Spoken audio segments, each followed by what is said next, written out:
Now for finding the maximum of three numbers, हम देख रहे थे कि हमारे पास तीन नंबर्स थे ए बी और सी, और हमें बताना था कि इन तीनों में बड़ा कौन है। तो लास्ट टाइम जो हमने अप्रोच देखा उसमें हमने कंपेयर किया सबसे पहले कि ए बी से बड़ा है, राइट। तो अगर ये ट्रू है, अ, या तो ये पॉसिबिलिटी है कि ये स्टेटमेंट ट्रू होगा। अगर ऐसा ट्रू है तो हम चेक करते थे कि whether A is less, sorry, A is greater than C और नॉट, ग्रेटर देन सी और नॉट। तो अगर ये ट्रू है, इट मीन्स ए जो है वो मैक्सिमम है। और अगर ये स्टेटमेंट फॉल्स है, इसका क्या मतलब? इसका मतलब सी बड़ा है। एंड देन ये स्टेटमेंट अगर फॉल्स है तो इसका मतलब बी बड़ा है। Obviously A is greater than B अगर फॉल्स है, इट मीन्स कि B is bigger. So if B is bigger then we were comparing whether B is greater than C. अब ये स्टेटमेंट अगर ट्रू है तो इट मीन्स ये statement के कारण यहाँ हम आए। तो यहाँ ये बता रहा था कि भाई इधर आने का मतलब है कि बी इज बिगर। अब बी बिग है तो बी को सी से चेक किया। अगर ये ट्रू हो गया इट मीन्स कि बिगर इज बी।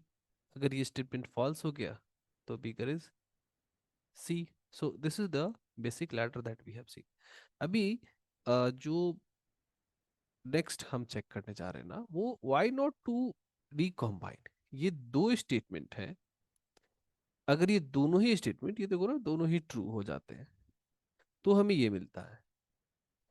और अगर ये आ, हमें, अगर इसको इसी को मैं अगर रिफ्रेज करूं, अगर मैं ऐसा करूं कि ए इज ग्रेटर देन बी और ए इज ग्रेटर देन सी, ये अगर ट्रू है, दोनों ही अगर ट्रू है, तो A is bigger. Similarly if B is greater than A and B is greater than C, then C is bigger. Sorry, B is bigger. Else we know, else we know that C is bigger. अगर ये दोनों ही cases नहीं है तो C ही बड़ा है। सो this is what the analogy. इससे हम बहुत ही आसानी से एंड ऑपरेटर के थ्रू चेक कर सकते हैं, राइट। सो एंड ऑपरेटर क्या करता है, इसे चेक करेगा ये अगर ट्रू है, और इसे भी चेक करेगा ये अगर ट्रू है, तो पूरे स्टेटमेंट को ट्रू कर देगा। पूरे स्टेटमेंट को ट्रू करने का मतलब is a is bigger. Similarly this, right. तो इस प्रोग्राम को हम लोग वर्कआउट करके देखते हैं। जैसा कि लास्ट प्रोग्राम में हम कर रहे थे, तो we need to just remove this part, हमें इसकी जरूरत नहीं है।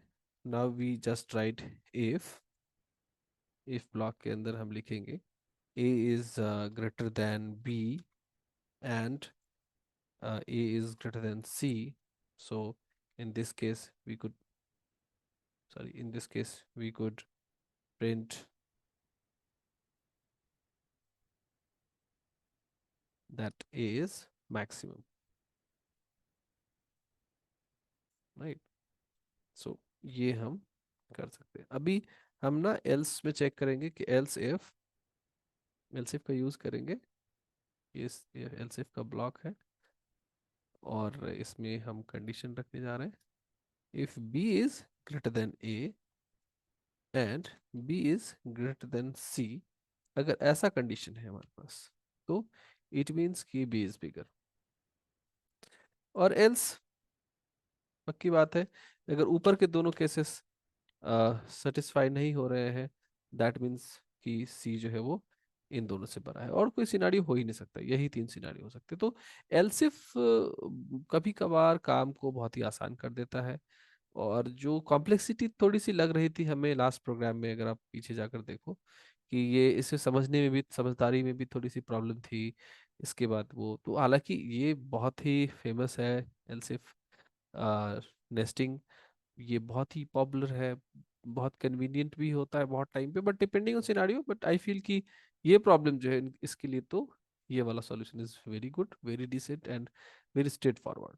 तो you can check this, need to close the output window, देखते हैं। सो ये पूछ रहा है ए बी की वैल्यू डालो, तो मैं फिर से वही डालता हूँ, 35 and then 39। So it should give us that A is maximum, right. So अभी मैं एक और डिफरेंट केस चेक करता हूँ। तो इसमें ए की वैल्यू मैं लेता हूँ 40, और बी की वैल्यू लेता हूँ 45, एंड सी की वैल्यू लेता हूँ 43। सो इसे 45, B is bigger, B is maximum check करना चाहिए। क्यों? क्योंकि इसने चेक किया। अभी सी बिग का देखते हैं कि जब मैं फेल करता हूँ ना, तो ये वाला कंडीशन, थर्ड कंडीशन सेटिस्फाई कैसे हो रहा है। सो पहला is 40, another is 45, and this is 46। So it should say C is maximum. क्यों? क्योंकि ये दोनों ही कंडीशन सेटिस्फाई नहीं हो पाए। यहाँ क्या हो गया, पहले कंडीशन में A is greater than B, ये फॉल्स हो गया। तो इसमें आ गए B is greater than A is true, B is greater than C is false, तो ये भी कंडीशन फॉल्स हो गया। तब सिंपली था कि हमें एल्स में ही जंप करना था, और ये दोनों कंडीशन फेल होने का मतलब ही यही है कि सी सही बड़ा है। Right. So this was my intuition की सेम प्रोग्राम को, सेम प्रॉब्लम को हम अलग अलग तरीके से भी बना सकते हैं। सो this is basic fundamental programming construct.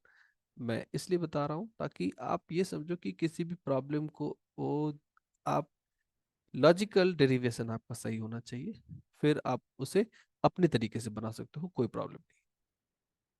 Thank you.